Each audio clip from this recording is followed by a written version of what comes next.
Ok, mis amados, bendiciones. Empezando con un pequeñísimo problema técnico.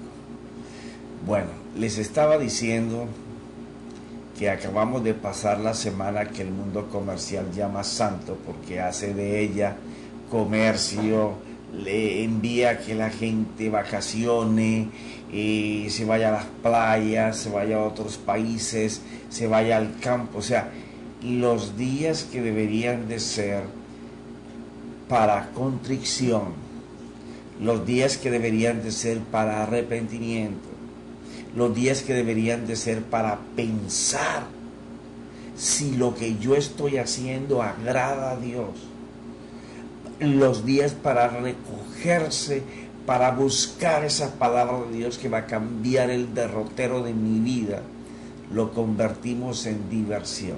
Inclusive en muchos lugares del mundo aprovechan esta semana para hacer tremendos bacanales y fiestas y conciertos, pero todo llevado a esos 3 días, menos a lo que de verdad significa los 3 días más gloriosos de la iglesia. Y cuando hablo de la iglesia estoy hablando de los creyentes, ¿ya? Aquellos que saben lo que significa creer, que no es solamente el cúmulo de conocimiento que tengas dentro de tu mente y albergado en tu corazón, sino que tú crees que la vida en Dios y con Dios es muchísimo más elevada, a pesar de que tengamos momentos y estaciones malas y vivamos procesos que no estando en Él. Y viniendo en esta reflexión, el Señor me llevó a que contemplara un capítulo que pasamos anterior, dado de que ayer domingo fue el día de la resurrección, en el que el mundo marca el día en que nuestro Señor Jesucristo resucitó. Y pues es el día en que la gente va a las iglesias y después se olvidan de volver. Es como algo ceremonial o religioso. Pero yo quiero llevarte en esta noche a contemplar lo poderoso de esos 3 días y de lo importante que es en la vida de una persona que quiere adquirir la disciplina constante y permanente de orar con el Padre, de ir a buscar ese secreto, de ir a contemplar su hermosura. Entonces, cuando estamos hablando de la oración del perfume, aquella oración que se eleva al cielo y desde el cielo determina órdenes para la tierra, es aquella oración que no solamente enamora a nuestro Dios, sino que es aquella persona que no quiere llegar a ser como fulano, sino que es en Dios. Y para que usted pueda llegar a esto de ser en Dios, usted tiene que saberse justificado. Es muy difícil entrar a orar, a buscar de la presencia del Señor, si usted no entra con la convicción de ser un justificado por esos 3 días de nuestro Señor Jesucristo, por lo que hemos contemplado en toda esta enseñanza como los méritos de la salvación del creyente en la vida y en los hechos y en las palabras de nuestro Señor Jesucristo. Y es una de las armas más poderosas cuando se va a orar. Saber vivir. No es reconocer o hablar o pensar en lo que son los méritos de nuestro Señor. No, es vivir a plenitud con convicción los hechos que nos hacen a nosotros libres, los hechos que nos hacen a nosotros salvos, los hechos que nos dan a nosotros la autoridad y el poder sobre el enemigo. Entonces, aquel que va a buscar del secreto del Señor y entiende los méritos de nuestro Señor Jesucristo, es aquel que entra con poder y autoridad sobre el dominio de Satanás, sobre sus pensamientos, porque sabe quién es. El apóstol Pablo lo definió en 1 Corintios 2 de la siguiente manera. Te lo voy a leer como está en mi Biblia. Yo manejo la Biblia de las Américas de estudio, pero te lo voy a parafrasear después. Cuando fui a vosotros, hermanos, proclamándoos el testimonio de Dios. El testimonio de Dios. Dios testificando al hombre. ¿Y de qué manera? ¿Y de qué forma? Ya lo vamos a mirar. No fui con superioridad de palabras o de sabiduría, pues nada me propuse saber entre vosotros, excepto a Jesucristo y este crucificado. El apóstol Pablo está hablando que cuando fue a la gente de Corintio, no se propuso ir de cualquier manera, ni hacer cualquier cosa. Yo te lo he parafraseado haciéndose una metamorfosis de diferentes escrituras en el mismo contexto para llegar más o menos a esto. Hermanos en Cristo, cuando fui a ustedes para hablarles de los planes que Dios tenía en secreto, ¿ya? Lo que contempla como los misterios de nuestro Dios. ¿Por qué? Porque para el que no entiende los méritos de nuestro Señor y los 3 días que acabamos de pasar, para él sigue siendo un secreto y es un misterio, aunque ya fue revelado. ¿Por qué razón? Porque es que la iglesia, por andar detrás del mensaje de la abundancia, de la prosperidad, del gozo y alegría que dicen tener pero que no tienen, se enfocaron. No, espera, rectifico. Nos enfocamos, porque yo soy tan culpable por tantas veces haberlo dicho mal, en solamente hablar de las bendiciones que teníamos derecho y el placer de disfrutarlas, pero dejamos por años de hablar de lo que enriquece de verdad la vida de un creyente. Y eso que el apóstol Pablo llama secreto o misterios, dice él, no lo hice con palabras difíciles de que ustedes no me pudieran entender, ni traté de impresionarlos o de hacer alarde de una retórica muy lucida o de superioridad o de palabra o de mostrarme entre ustedes como muy sábelo todo. No, yo les fui a ustedes con un mensaje bien sencillo y bien simple. Y entonces dice en el versículo 2 que te leí ahora de mi Biblia, que te estoy parafraseando ahora: y estando entre ustedes no quise saber de otra cosa sino de Jesucristo, y más estrictamente de Jesucristo crucificado. Y esto es tremendo, porque Pablo está diciendo, ok, yo puedo hablarles a ustedes de tantos misterios y de tantos secretos que Dios me ha revelado, pero el mensaje más importante que yo tengo es hablar de Jesucristo y de Jesucristo crucificado. Eso es lo que estrictamente yo me rijo en cada uno de mis mensajes.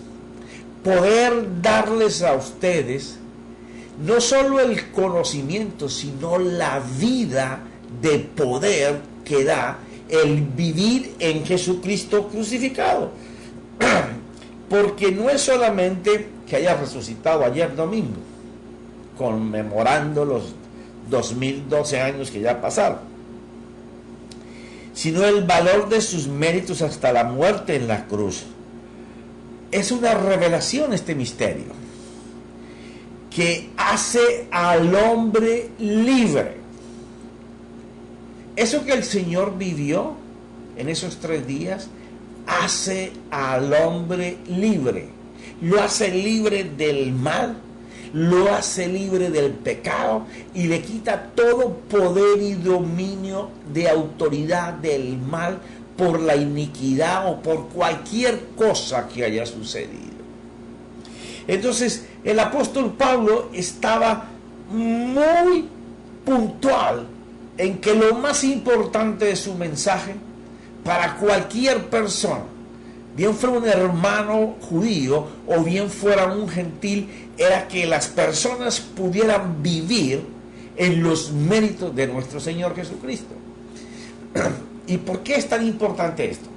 Bueno, esto es muy importante porque una vez que tú vives en los méritos de nuestro Señor, el enemigo no te puede tocar. ¿Por qué razón? Porque él podrá tentarte, él podrá acecharte, pero si tú estás metido en Cristo Jesús, la mente de Cristo se hace una realidad en tu vida. Mira, por ejemplo, vamos a observar en este día los méritos de nuestro Señor Jesucristo. Cuando tú vas ahí a ahí mismo en Primera de Corintios, en Segunda de Corintios, capítulo 5, versículo 21. Al que no conoció pecado, le hizo pecado por nosotros, para que fuéramos hechos justicia de Dios en él. Aquí hay unas palabras muy tremendas, porque primero nos dice que, y reafirma, que nuestro Señor Jesucristo jamás pecó. Aún más, cargando el pecado de nosotros, jamás pecó. Ay, eso es tremendo. ¿Por qué razón? Porque el Padre se escoge su propio Cordero, porque si Él iba a ser el tabernáculo dentro de nosotros, Él colocó el Cordero. Y el Cordero era Jesús, intachable, inmaculado, sin falta.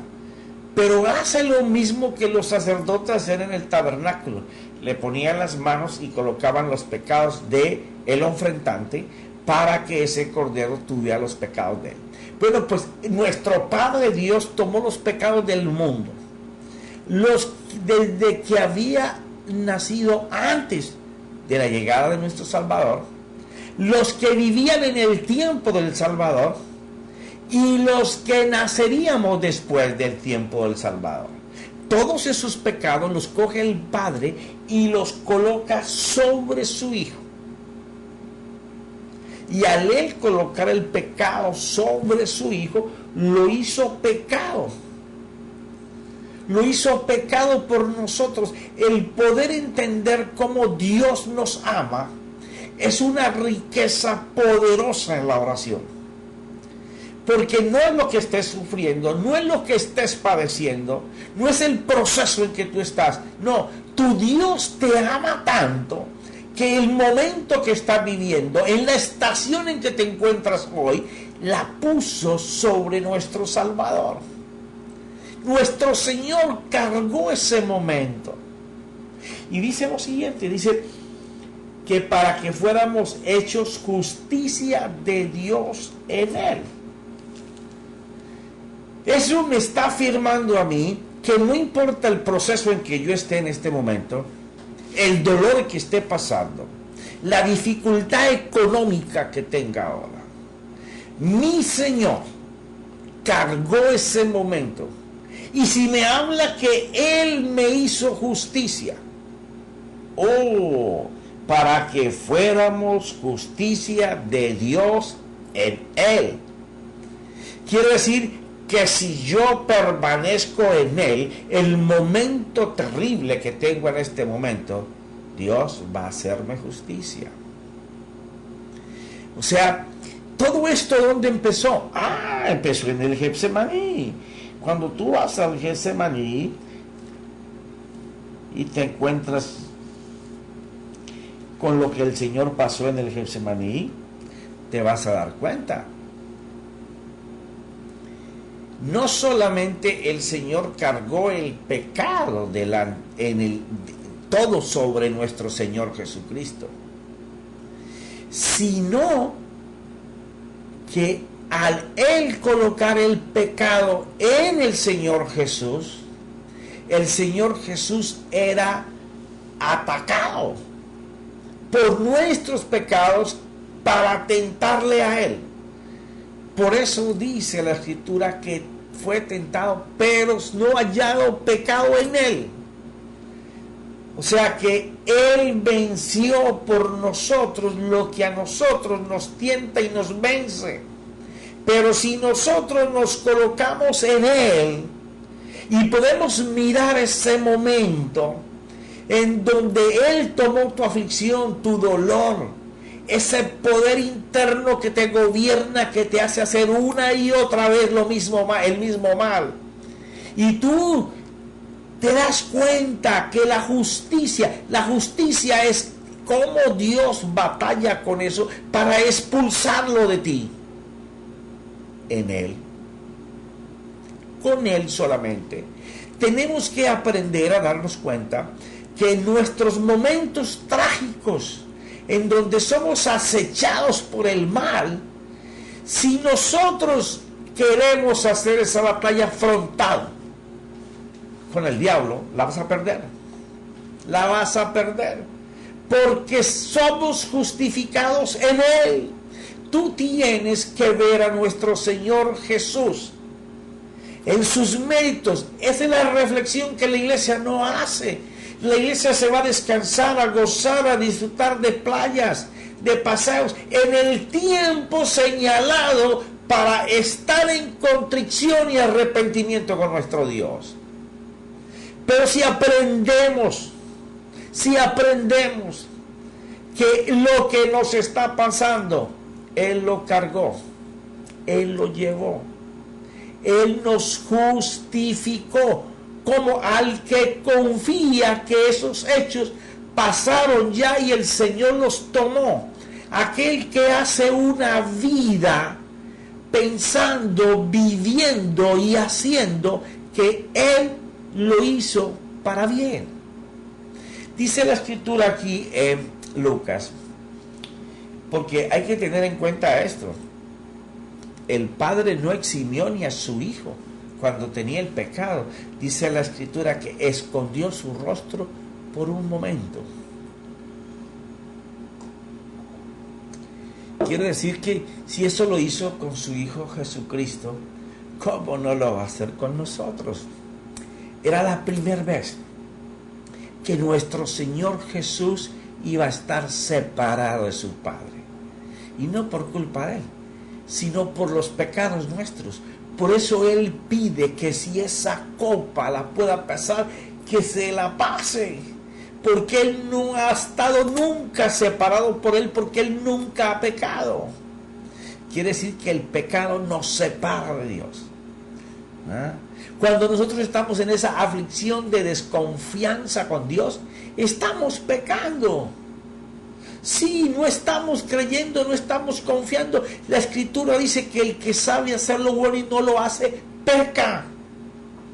Entonces, nosotros tenemos que entender que mientras no creamos y confiamos, porque la iglesia cree pero no confía, el no confiar se peca, porque se desobedece, se permite que la duda entre.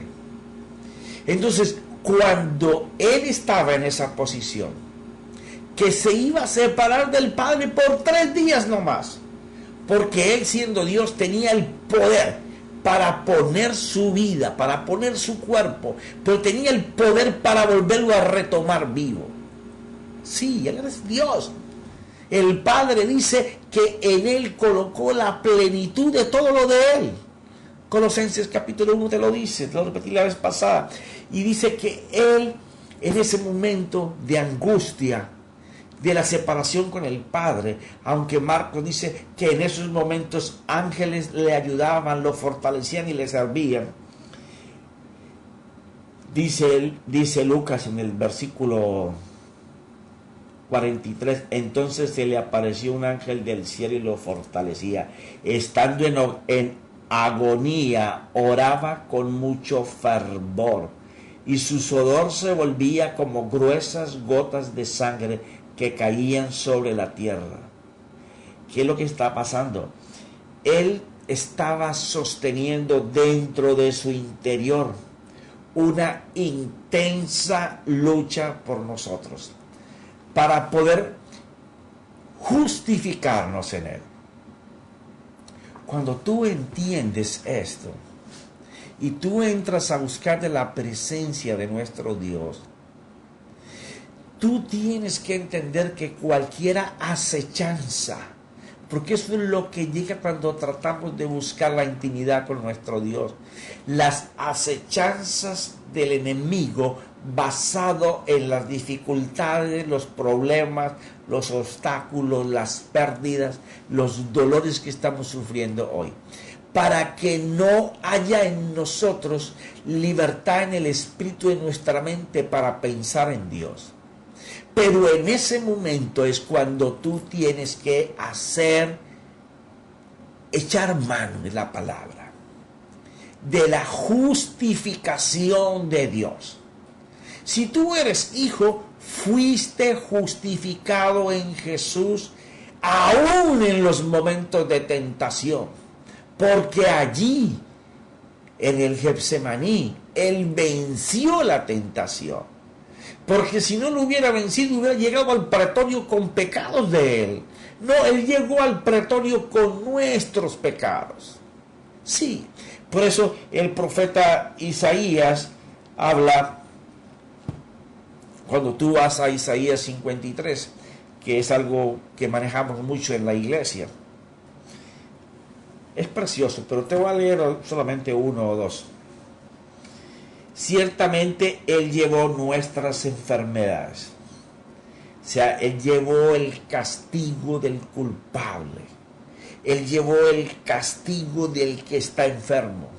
Él llevó el castigo del que está en ese proceso hoy, del que está en esa miseria, el que no puede avanzar porque siempre pierde, el que no sabe qué está pasando y cómo la enfermedad toca la puerta de su hogar.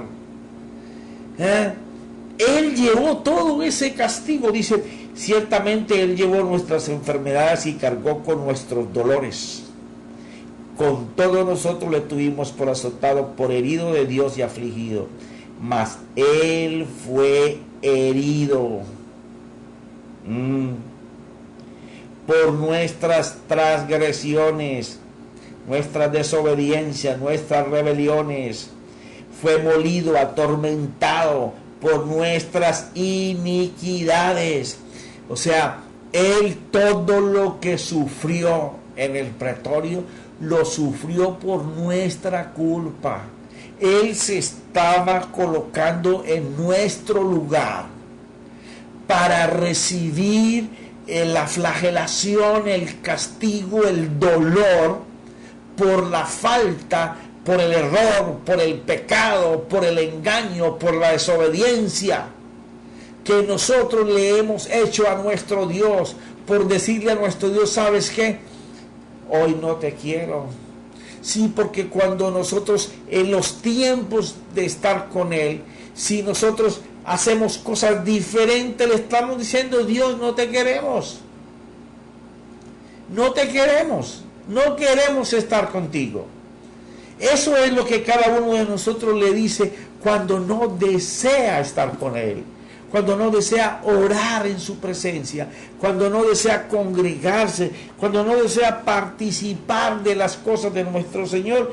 Le está diciendo a nuestro Dios, ¿sabes qué, Dios? No te metas aquí. No quiero que te metas. Estás ignorando que todo lo que Él hizo, tanto de cargar tus faltas como de pagar físicamente en su cuerpo por ellas. Lo hizo en nuestro lugar para que nosotros tuviéramos libertad. Por eso el apóstol Pablo dice en 1 Corintios 2 que Él no fue a ellos con un mensaje hermoso, con un sermón muy armado, lleno de elocuencia y de sabiduría. No, Él fue específicamente a decirles, a revelarles un misterio oculto a todas las generaciones hasta que apareció Jesús. Que Él te hacía libre del poder del mal. Y que si tú creías y confiabas en eso que Él estaba haciendo, el mal no tenía autoridad sobre ti. Pero no solamente se refirió al mal, a la iniquidad, al pecado, a la desobediencia. No, lo hizo también con la enfermedad. O sea que cuando nosotros vamos a orar y nosotros vivimos esta justificación, nuestra oración es poderosa, entendiendo que orar al Padre es hablar con Él. O sea, nuestra conversación con Dios es poderosa. Y dice lo siguiente: mas Él fue herido por nuestras transgresiones, molido por nuestras iniquidades, o sea, atormentado por el poder que nos domina a nosotros a volver a pecar en la misma área que siempre hacemos. ¿Ya? El castigo, iniquidades, el castigo por nuestra paz cayó sobre Él, y por sus heridas hemos sido sanados. No solamente te está diciendo el apóstol cuando narra en 2 Corintios que se está refiriendo a todas estas cosas, sino que fuera de que venció al mal, aquel que puede vivir eso, la paz de Dios cae sobre esa persona. Porque el creer y confiar en Él, en la oración, te hace poderoso. Y te hace poderoso porque cuando tú vas a hablar con Dios, tú sabes tu posición de hijo. Tú sabes tu posición de justificado por Dios. Allí tus esperanzas no son como las esperanzas de los hombres, que es a ver si sale. Yo espero que mi compadre me haga tal cosa. No, las esperanzas en Dios son muy diferentes. Este es un diccionario griego y te voy a leer algo. La esperanza en Dios expresa el terreno sobre el que reposa la esperanza, y la esperanza reposa en Cristo, sino que es la esfera, el elemento en el cual la palabra que recibimos reposa como esperanza para poder llegar a ser. Quiero decir que esperar en Dios, en una esperanza que nos viene por una palabra, es esperar un acontecimiento favorable y confiadamente, con la plena certidumbre de una feliz anticipación del bien que se recibe, porque el que lo va a dar es Dios. ¡Wow! Es tremendo esta palabra cuando nosotros podemos vivir la justificación de nuestro Dios. Pero aún más, no solamente Él sufrió ese castigo en su cuerpo para que nosotros viviéramos en Él en su justicia, y no solamente alcanzáramos la liberación de los poderes que nos dominan a volver a cometer los mismos errores, las mismas faltas, los mismos procesos, sino que las enfermedades también fueron expulsadas para todo aquel que cree y confía. Y esto es muy importante. ¿Por qué? Porque en nuestra vida evangélica tú te das cuenta que hay personas que creen y son sanas, y hay personas que creemos y no somos sanos. Todo se basa no solo en creer, sino en confiar que Él lo hizo. Si tú no puedes confiar que Él lo hizo, tú no vas a recibirlo. Por eso es que la fe es tan importante llevarla a sus dos estadios. El creer, que viene por el conocimiento, y el confiar donde ya el conocimiento no sirve. Ahí hay que mirar eso que Él hizo en esos 3 días. Si tú no puedes mirar lo que nuestro Dios hizo en el Getsemaní y en el pretorio, cuando él con cada uno de esos pasos le estaba arrebatando el dominio y el poder al enemigo sobre nosotros, lo que causa la justificación perfecta de Dios para aquel que cree y confía. Cuando nosotros estamos en esto, podemos darnos cuenta del siguiente paso. El siguiente paso fue tan importante como estos dos. Se trata de, se trata de Simón de Cirene. Resulta que Simón de Cirene aparece en la escena cuando el Señor está saliendo por las puertas con su cruz. Y cuando Él está saliendo por las puertas con la cruz, en esa cruz estamos tú y yo. Nuestro ser de pecado está allí siendo cargado por nuestro Dios. Y ya Él les había dicho antes, el que quiera seguirme tiene que tomar su cruz diariamente, en todo momento, cargarla y seguirme. Y entonces ahora en la vía al Calvario aparece Simón de Cirene, un judío que venía a la Pascua, venía con su familia, pero por su porte los romanos le obligan a que se meta en la cruz con el Señor. Yo imagino el terror de este hombre, sabiendo y conociendo que la cruz era maldición. Me lo imagino diciendo, oye, yo le voy a ayudar, pero yo no he sido culpable de nada. No me van a salir crucificando a mí. O sea, lo normal, el comportamiento normal de una persona. Pero la representación de esto es muy, muy elevada para nosotros.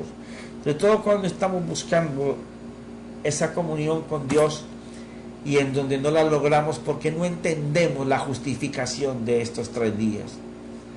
Mucha gente pasó y fue a la iglesia y llenó el butaco este domingo pasado, y a lo mejor no vuelva hasta dentro del otro año, pero ni se dio cuenta de lo que estaba haciendo.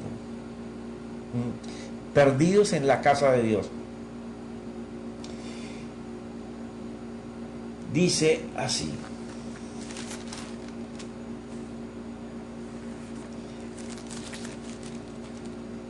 espérate que aquí lo tengo.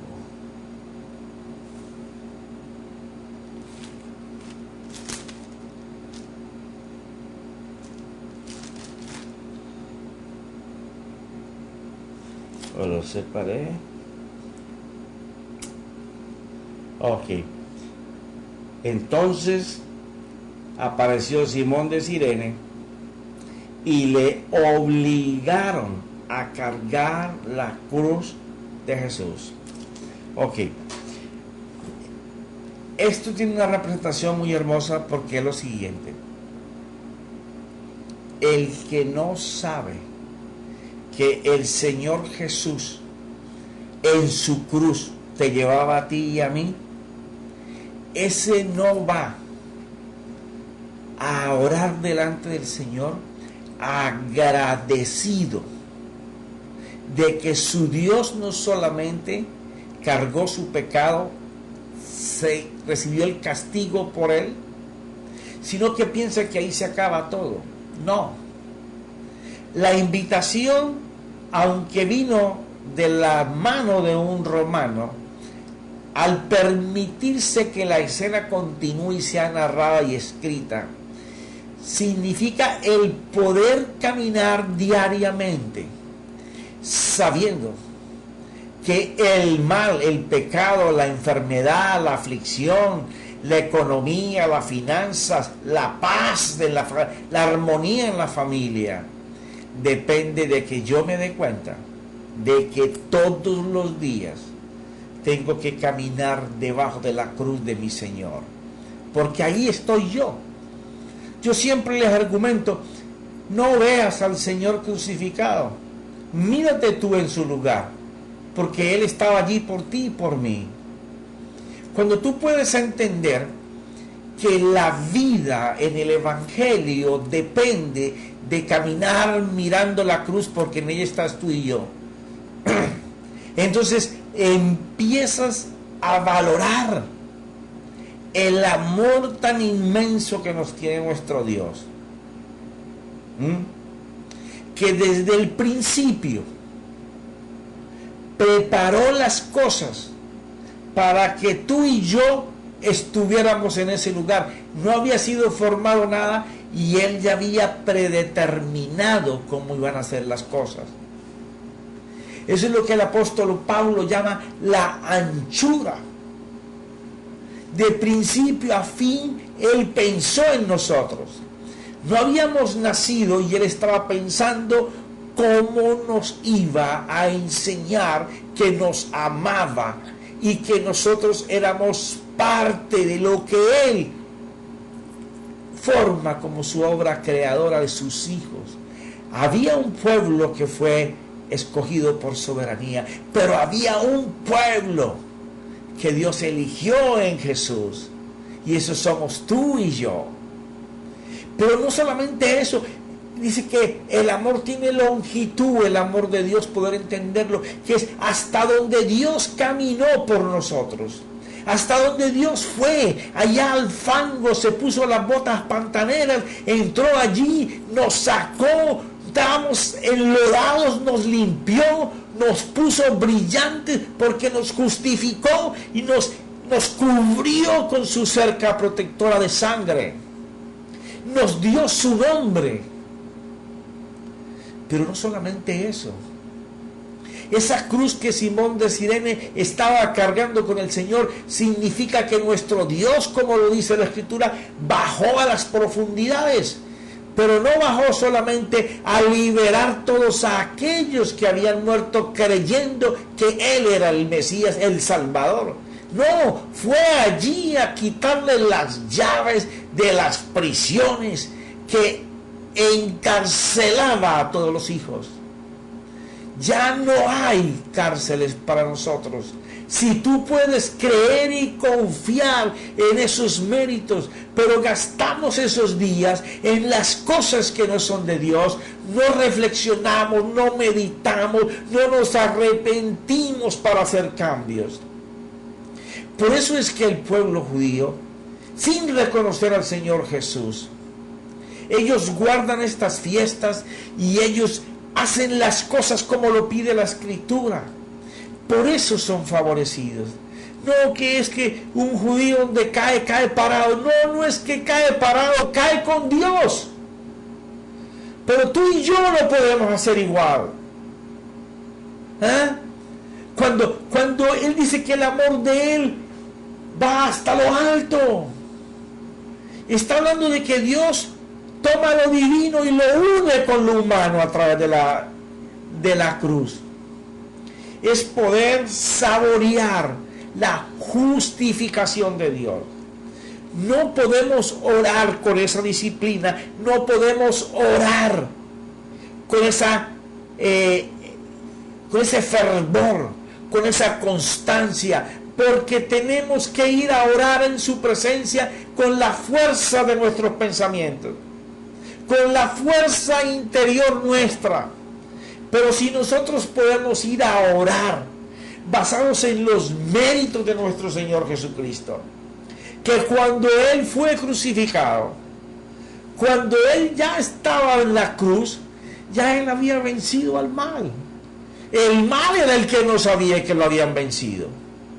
Pero cuando esas gotas de sangre comenzaron a bajar por ese madero y llegaban a la tierra, era liberando la tierra donde sus hijos se iban a parar.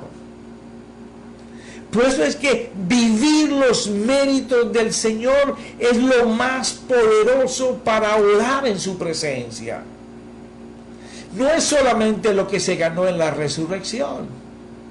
Es donde está la herencia y la gloria que nos entrega por lo que Él hizo al resucitar. No, hay algo más elevado. Es poder vivir en Él. Porque recuerde que somos justificados en Él. Somos justicia de Dios en Él. Mira, el enemigo se ríe y se burla cuando estamos paseando la Biblia.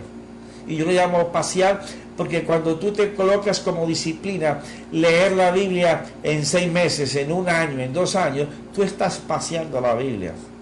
Tú estás tratando de estudiar a Dios, tratando de encontrar una palabra que te dé aliento hoy. No, mi hermano, tenemos que dejar de jugar a la iglesita. Somos hijos poderosos de Dios, espejos en donde Dios se refleja. Pero para que eso suceda, tú tienes que vivir en la justificación de esos 3 días. Del Getsemaní, Pretorio, Calvario, cruz, resurrección. Si tú no vives, si tú no saboreas eso, tú vas a estar injustificado. Porque no lo crees y no confías, aunque lo lees. Aunque Él te justificó, tú no vas a darte cuenta de lo que está pasando. Y el enemigo seguirá tomando ventaja, seguirá tomando tu mente. Y no podrás concentrarte en el momento de orar porque el espíritu de tu mente se alimenta más del enemigo. Profeta, eso está duro, sí, eso está como la gente que está esperando la pretribulación. No que la tribulación, que ya el anticristo ya viene, que ya está esperando. Pero toda esta gente está esperando más al anticristo que la venida del Señor. No están esperando la venida del Señor, sino el anticristo. A ver cómo aparece, en dónde aparece, qué cacho tiene, qué cola trae. No, hermanos. Si usted está esperando el anticristo, yo estoy esperando la venida del Señor. Yo no miro eso, ni lo leo, ni lo escucho. Porque yo estoy esperando la venida del Señor. Yo no me gasto para hablar de la venida del anticristo. Yo no lo estoy esperando a Él. Estoy esperando al Señor. Igualmente cuando yo voy a orar, yo no estoy esperando que el mal venga conmigo. No, yo sé que soy justificado. Él venció mis pensamientos. Él pagó por mí. Él exhibió públicamente que si yo caminaba con Él, Él no me podía tocar. Pero mis hermanos, ya mi esposa me hizo seña de que se me acabó el tiempo. Esto me apasiona muchísimo, porque no hay mayor poder que vivir en la justicia de Dios por los méritos del Señor Jesucristo. Y yo te invito a que reflexiones y medites sobre este tema, lo leas, trates de que se encarne en tu corazón. Vas a ver cómo tu vida va a cambiar así de rápido. Padre, te doy gracias por lo que nuestro Señor Jesús hizo y que el mundo ayer domingo celebró, pero que casi ignora qué es lo que pasa y el poder que tiene esos 3 días, Señor. Gracias, Espíritu Santo, porque tú eres el único que nos puede redargudir para el cambio y que nos puede llevar a esa presencia con Dios. En el nombre de Jesús, amén y amén.